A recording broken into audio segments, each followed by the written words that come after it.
Hi there guys, welcome back to the channel and another little short video for you, a little project update. Now this time, this is actually a project update on Brad, my mk2 Cav convertible. This is actually the first little bit of work that I've actually done which is related to Brad in a long time. Now if you've seen my last video, I did actually show you a little quick sneak preview of Brad sat there in the garage, but I wanted to show you this. Now this, strictly speaking, is actually the fuel pipe inlet to the fuel tank off of Sylvia, my silver mk2 Cav saloon, which you'll be well aware of if you're a regular visitor to the channel when I can speak.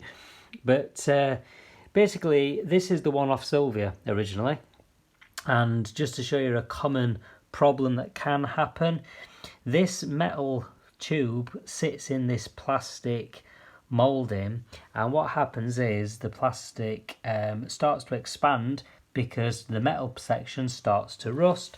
Then what happens is snap, that happens.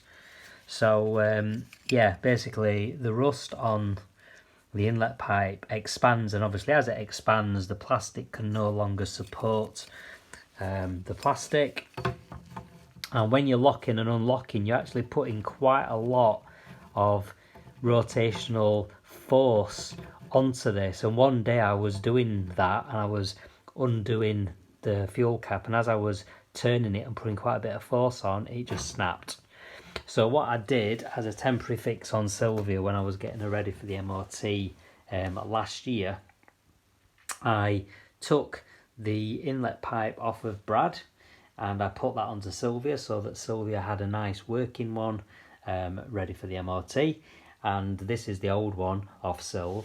But what I've done is I've actually managed to sand off a lot of the rust which was causing the expansion, and I've managed to get it so that it sits right, and I think with a little bit of work I can actually get that to glue, and I can actually maybe put a couple of little screws through to stop the rotational movement, and I will actually be able to reuse this downpipe, inlet pipe, on Brad, my convertible. I'm not going to bother swapping it back off of Sylvia and putting this one back on Sylvia, because that's just disturbing things for the sake of it. So I'm going to attempt to do a repair on this.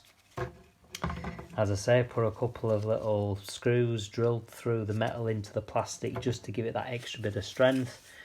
Glue it with some high strength glue of some sort. Any advice on which to use would be useful. I've got some really good Gorilla glue which I've used on other things which might work, but I might need to use something stronger. So again, if you've got any advice on what to use, please give us a shout. And that's it. So I just wanted to show you this. So this is something else to watch out for if you're buying a mk2 Cavalier. Be aware that this is something that can happen. It's the first one I've had happen. The one on Brad was absolutely fine. The one on Owen's absolutely fine. The one on my old SRI back in the past 20 years ago was absolutely fine. But this is the one on Sylvia which has actually snapped. And I have heard of other people having the same problem. So it is something that can happen. So there you go guys. Little update on a little bit of work I'm actually doing on my convertible, believe it or not. So thanks a lot for watching. Please check up on the other videos that I've done so far this week. I've got a lot more content on its way. I am actually having some time off work, as you'll know if you've seen previous vids, and that's giving me loads of time to get lots of work done on my cars, and I'm doing these little short videos every single day basically. As long as it doesn't rain, I will be doing more each and every day. So please keep tuned, subscribe to not miss any, and I'll see you next time. Thanks guys, bye.